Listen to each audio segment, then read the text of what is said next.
देखिए आज अपन स्टार्ट कर रहे हैं। अरे यार तेरा हेडफोन लगा। रासायनिक साम्य।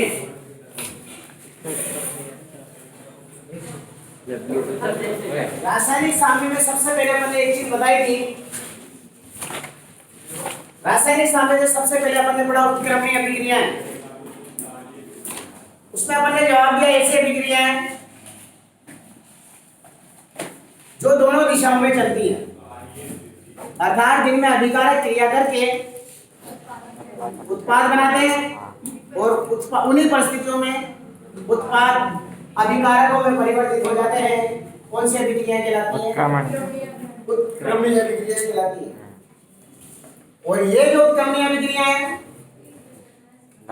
ये दोनों दिशाओं में चलती हैं, अर्थात बाईं से दाईं और दाईं से बाईं ओर दोनों दिशाओं में चलती है।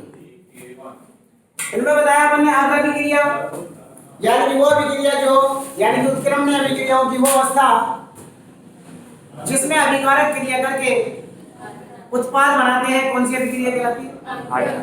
और यह अभिक्रिया बाईं से दाईं ओर चलती है। प्राथमिक अभिक्रिया के बारे में बताया कि उत्क्रमणीय अभिक्रियाओं की अवस्था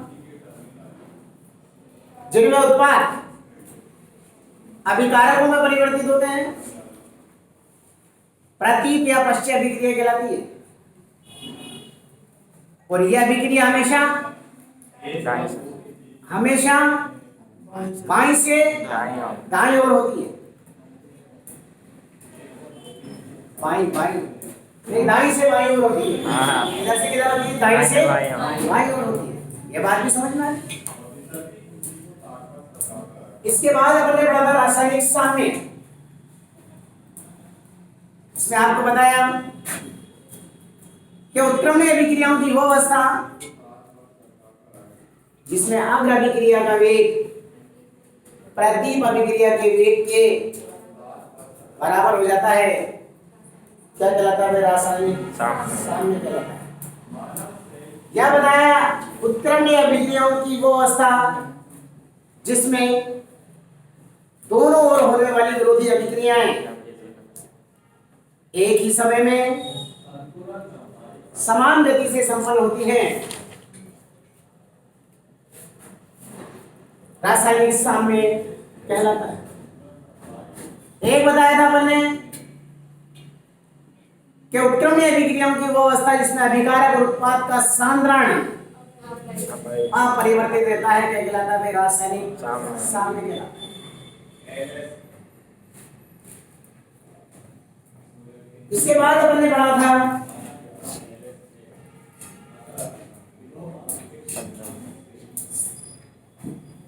अभिक्रिया का वेग। साम्य के लक्षण तो इसी से परिभाषित हो जाएंगे। इसके बाद पढ़ा था अपन ने अभिक्रिया का वेग। वहां बताया था अपन ने इकाई समय में अभिकारक और उत्पाद की सांद्रता में हुए परिवर्तन को हमने क्या कहा? अभिक्रिया का वेग। यानी कि अभिक्रिया का वेग बराबर प्लस माइनस अभिकारकों या उत्पाद की सांद्रता में हुआ परिवर्तन बटा समय अवधि। इसको अभिकारक के संदर्भ में पढ़ा था कि इकाई समय में क्रिया कारकों की सांद्रता में हुई कमी को अभिक्रिया का वेग कहते हैं। और इसके आगे ऋणात्मक चिन्ह लगाकर प्रदर्शित करते हैं। क्यों करते हैं ऋणात्मक चिन्ह से? क्योंकि समय के साथ साथ अभिकारकों की सांद्रता में कमी होती रहती है, इसलिए अभिकारक के संदर्भ में हमने कौन से चिन्ह से प्रदर्शित किया भाई? ऋणात्मक चिन्ह से इसको प्रदर्शित किया। ये बात भी समझ में आ गई। उत्पाद के संदर्भ में पढ़ा अपन ने कि इकाई समय में उत्पाद की सांद्रता में हुई वृद्धि को हमने क्या कहा? अभिक्रिया का वेग का। और इसके आगे हमने प्लस का निशान लगाकर प्रदर्शित किया। क्यों? क्योंकि समय के साथ साथ उत्पाद की सांद्रता में वृद्धि होती है। वृद्धि होती है। इसलिए उत्पाद के संदर्भ में हमने इसे धनात्मक चिन्ह लगाकर प्रदर्शित किया। इसके बाद अपने बड़ी समान उत्क्रमणीय रासायनिक अभिक्रिया क्या बताया था? ऐसी अभिक्रियाएं जिसमें अभिकारक और उत्पाद की भौतिक अवस्था समान हो क्या कहलाती है भाई? समांगी उत्क्रमणीय अभिक्रिया कहलाती है। इसके बाद पढ़ा था सक्रिय द्रव्यमान। मक्कारों कहो ना, नहीं पढ़ा सर सक्रिय द्रव्यमान? मक्कार कहाँ लगा पढ़ा? देखो सक्रिय द्रव्यमान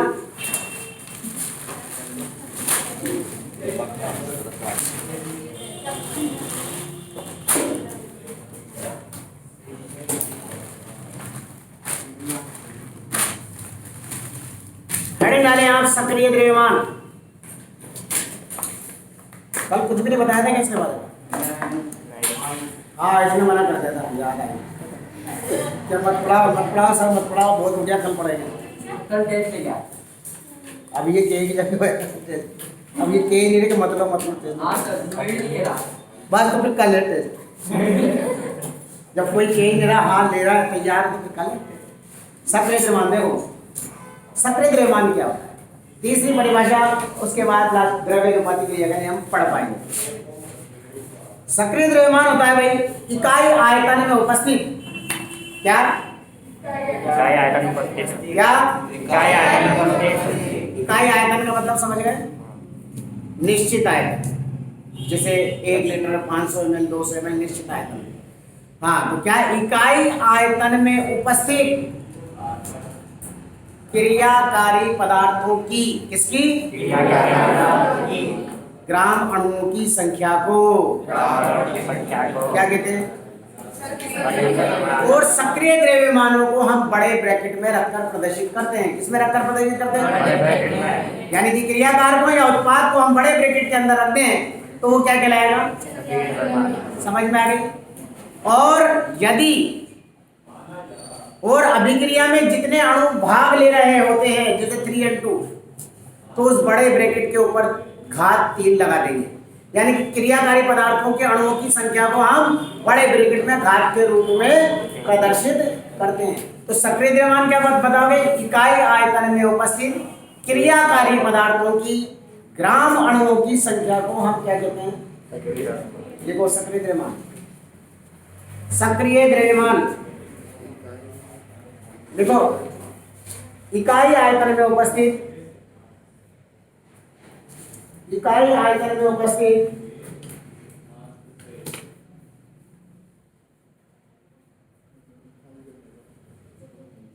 क्रियाकारी पदार्थों की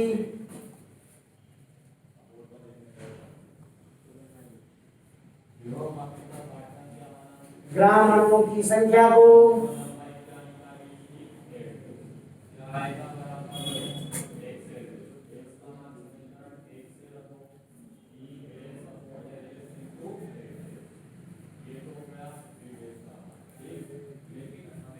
सक्रिय द्रव्यमान कहते हैं।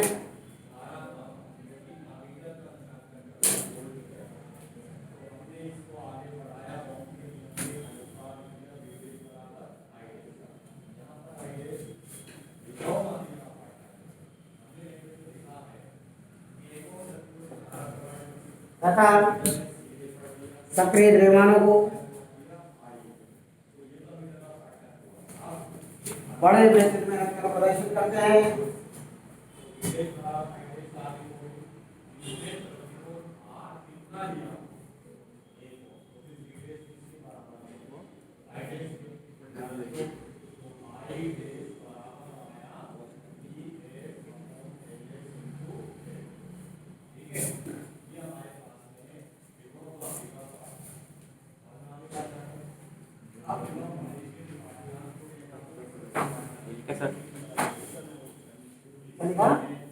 बड़े ब्रैकेट प्रदर्शित करते हैं। रखकर प्रदर्शित करते हैं। और जितने अणु क्रिया में भाग ले रहे होते हैं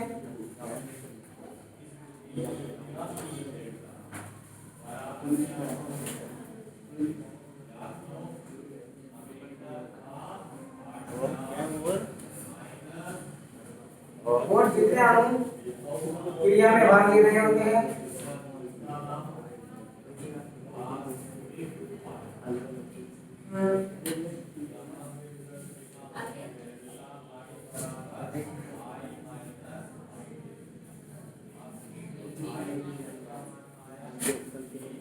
और जितने अणु क्रिया में भाग ले रहे होते हैं तो बड़े ब्रैकेट पर उतनी ही घात लगा देते हैं।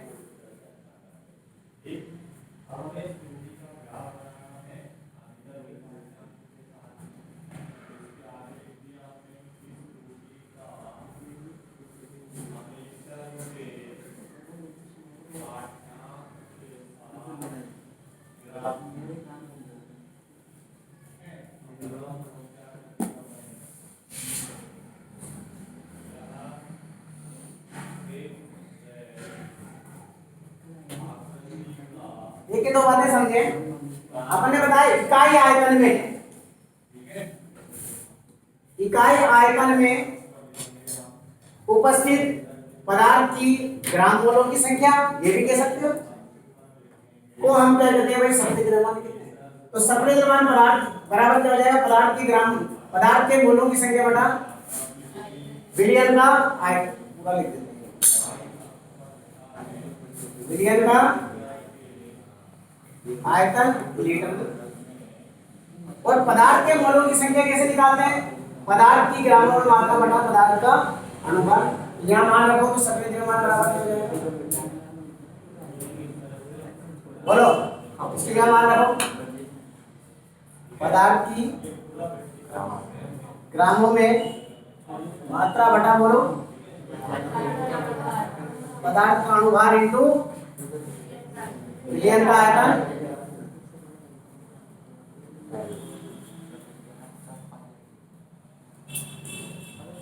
इसको लिखो पहले, आगे की बात करें।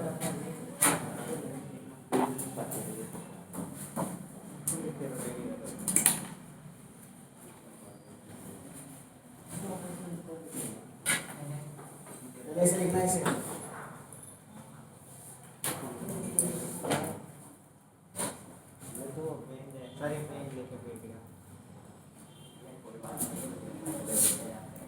छोटी छोटी बातों पे लड़ा मत करा करो, मत करो, बहुत बड़ी बात है। मेरा 25 वाला है, इसका 5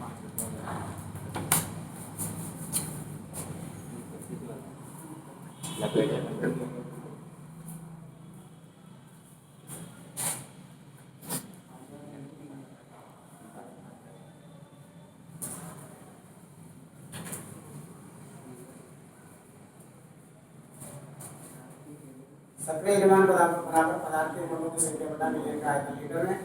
पदार्थ के मोलों की संख्या कैसे निकालते हैं, पदार्थ की जो ग्रामों में मात्रा होती है उतनी बटा उसके अनुपात का भाग दे देते हैं।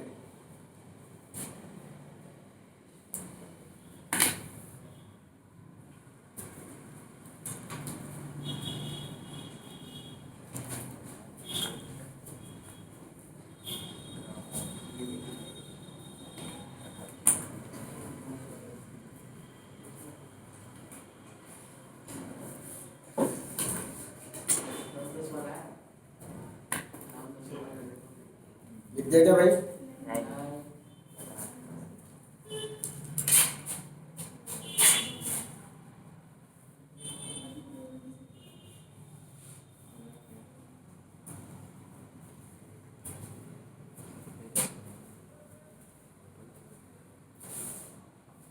क्या बताओ।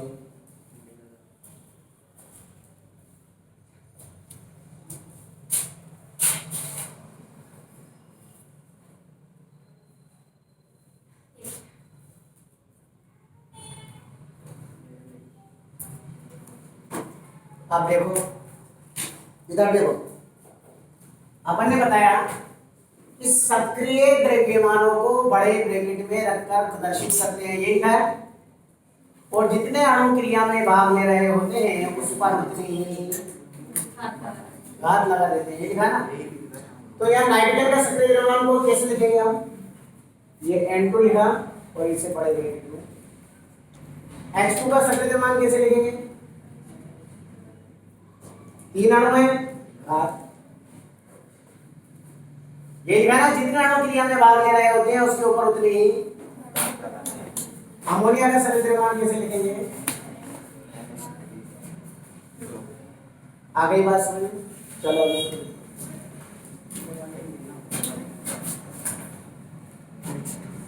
तो इकाई आयतन में उपस्थित क्रियाकारक पदार्थों की मोलों की संख्या या ग्राम अणुओं की संख्या।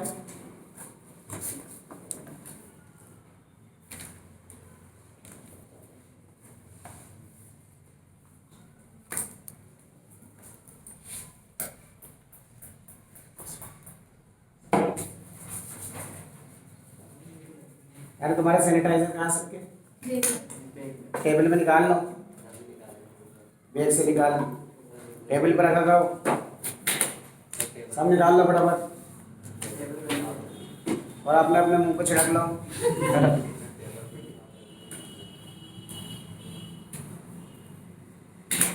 रख लिया?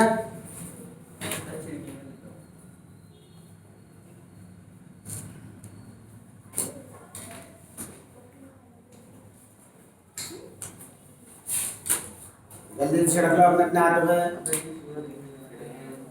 फिर आगे चलें।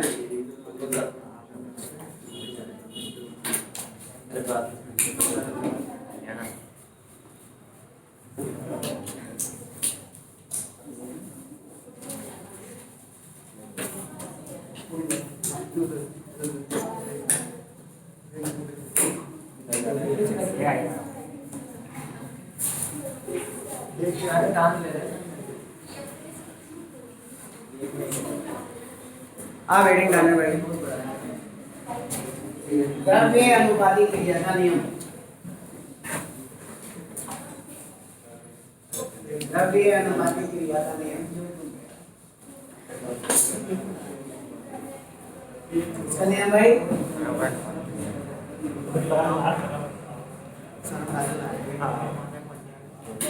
द्रव्य अनुपाती क्रिया का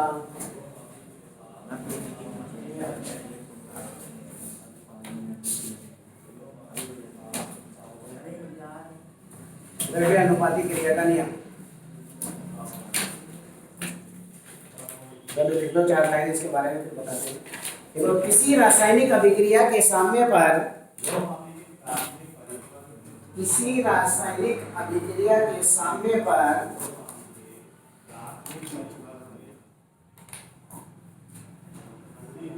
किसी रासायनिक अभिक्रिया के साम्य पर सांद्रण के प्रभाव को, बोर्ड पे देखना, सांद्रण के प्रभाव को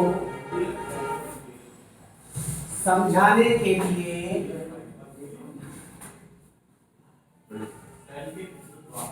वुडबर्ग एवं वागे ने एक नियम दिया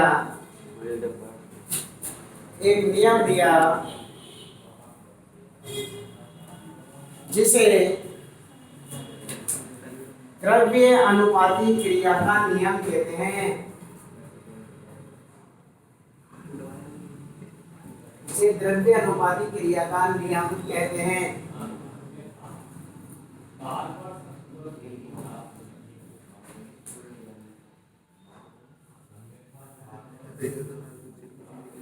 पैराग्राफ चेंज करो।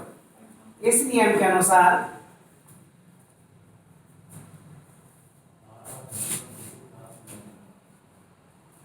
किसी समान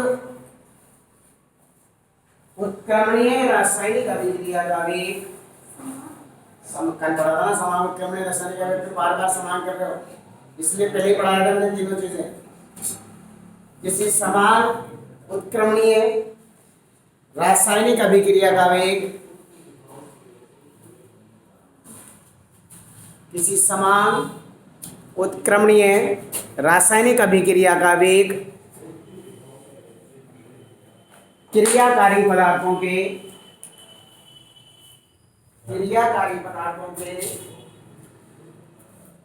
सक्रिय द्रव्यमानों के, क्रियाकारी पदार्थों के सक्रिय द्रव्यमानों के गुणनफल के, सक्रिय द्रव्यमानों के गुणनफल के समानुपाती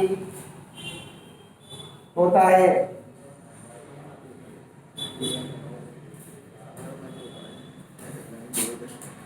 पैराग्राफ चेंज करो। माना कि पैराग्राफ चेंज करो। माना कि निश्चित तापमान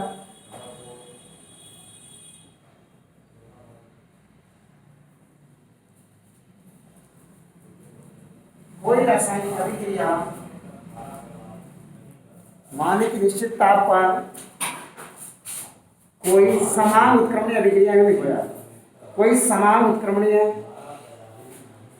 अभिक्रिया निम्न प्रकार से हो रही है।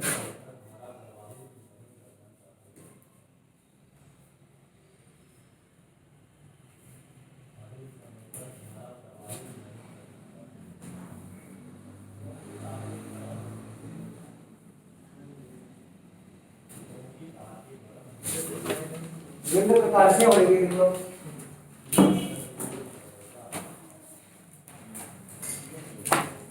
M1 plus M2B is equal to N1C plus N2D।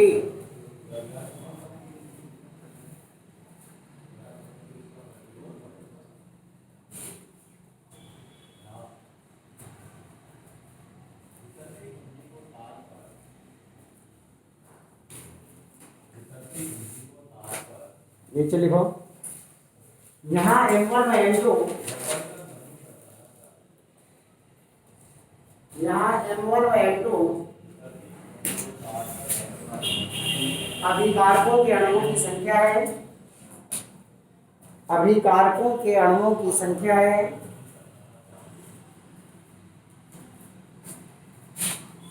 तथा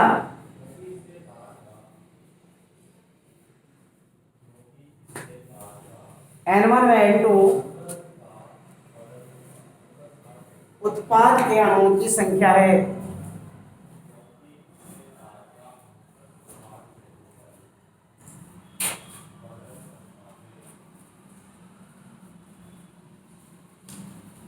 यानी अग्र अभिक्रिया का वेग V1, यदि अग्र अभिक्रिया का वेग V1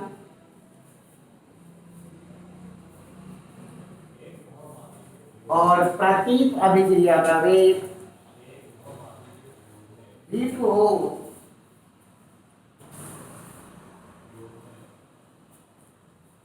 तो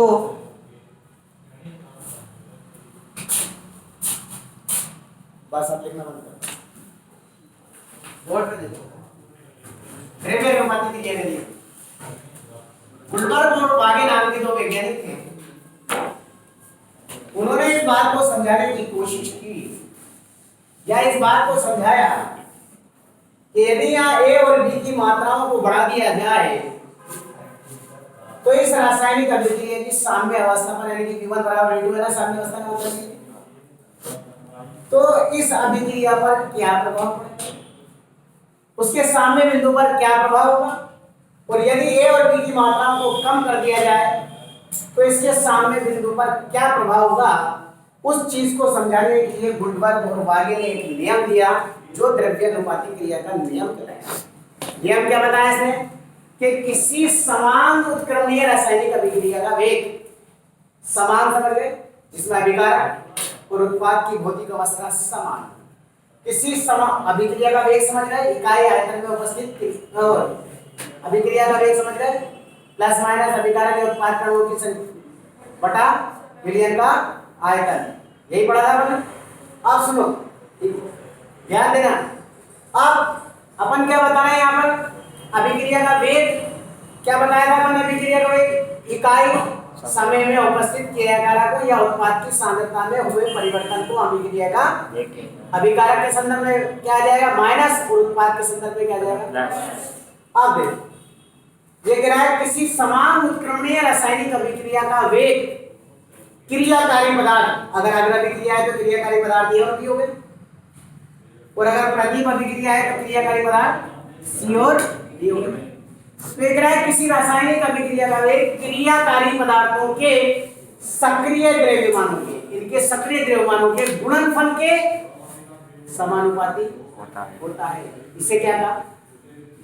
द्रव्य अनुपाती क्रिया का नियम। आते हैं द्रव्य अनुपाती क्रिया के नियम से। अगर अभिक्रिया का वेग क्या माना है अपन ने?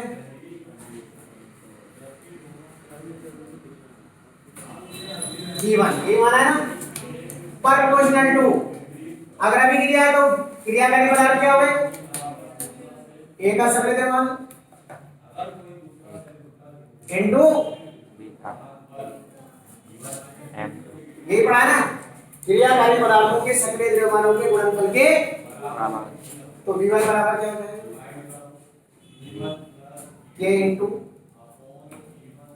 A का सक्रिय द्रव्यमान इनटू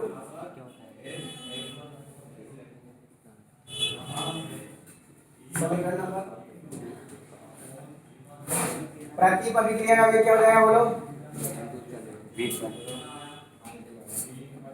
V2 बराबर क्या लिख दूं? प्रोपोर्शनल टू बोलो ना, C का N1 सक्रिय द्रव्यमान इनटू D का N2 या V2 बराबर K C N1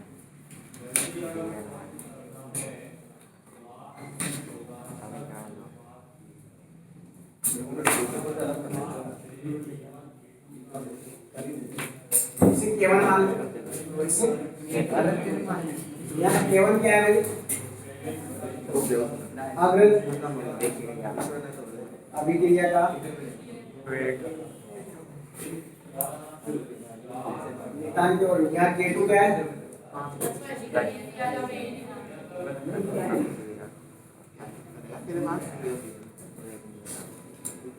ठीक।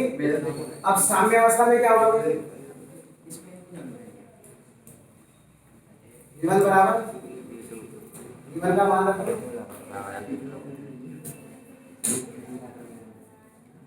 इनटू बराबर इनटू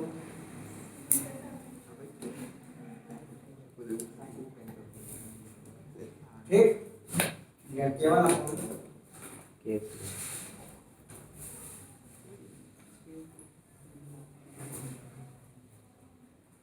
बटा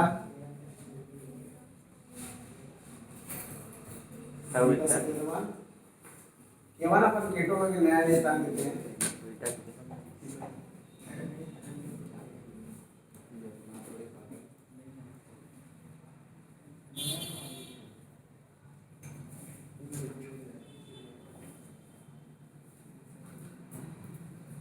कैसी एक नियतांक है जिसका मान निश्चित ताप पर हमेशा क्या होता है?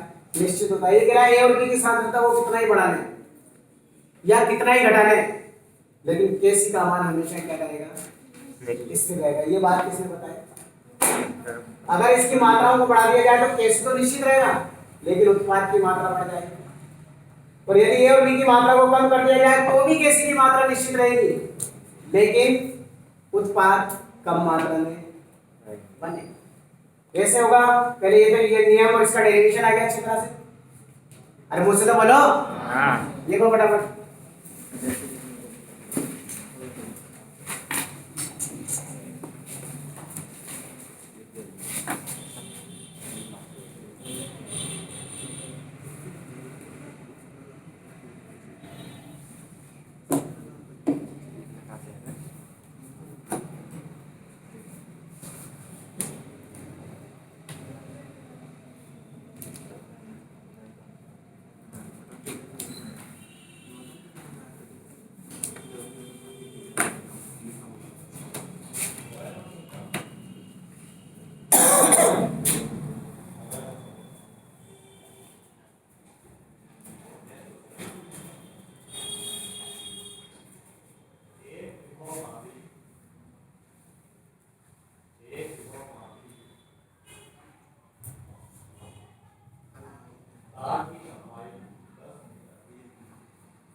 हाँ सामने रास्ता है।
लिखिएगा देखो रिजल्यूशन आ गया अच्छी तरह से।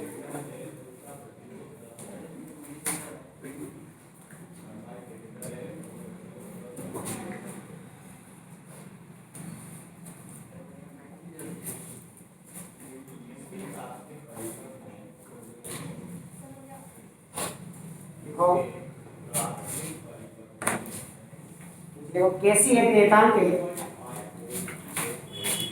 कैसी एक नियतांक है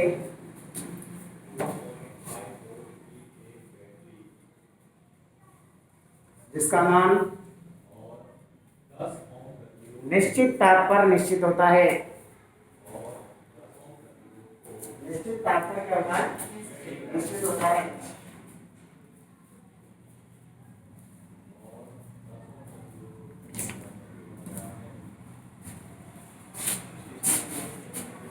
पैराग्राफ चेंज करो, आप सुनो जो लिखने जा रहे हैं।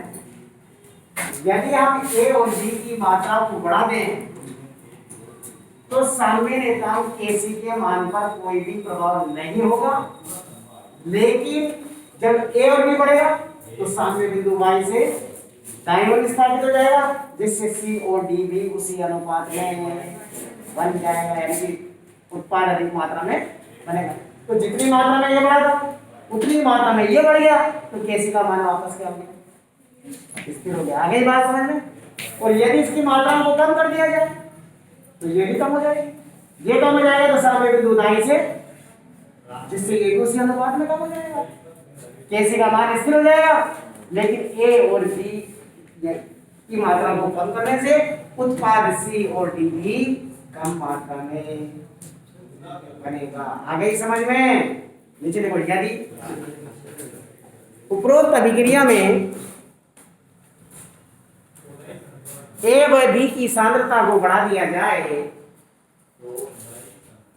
ए और बी की सांद्रता को बढ़ा दिया जाए ए और बी की सांद्रता को बढ़ा दिया जाए तो उत्पाद तो अधिक मात्रा में बनेंगे, तो उत्पाद तो अधिक मात्रा में बनेंगे,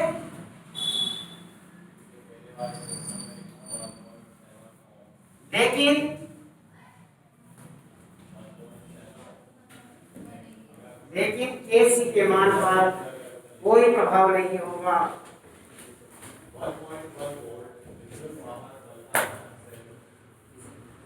केसी के मान पर कोई प्रभाव नहीं होगा। आगे बात समझ में? पैराग्राफ सुनो। यदि उपरोक्त अभिक्रिया में ए और बी की सांद्रता को कम कर दिया जाए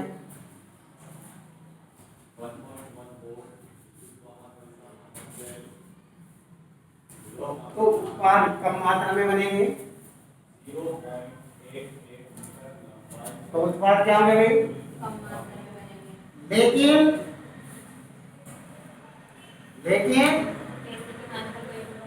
केसी के मान पर कोई प्रभाव नहीं पड़ेगा।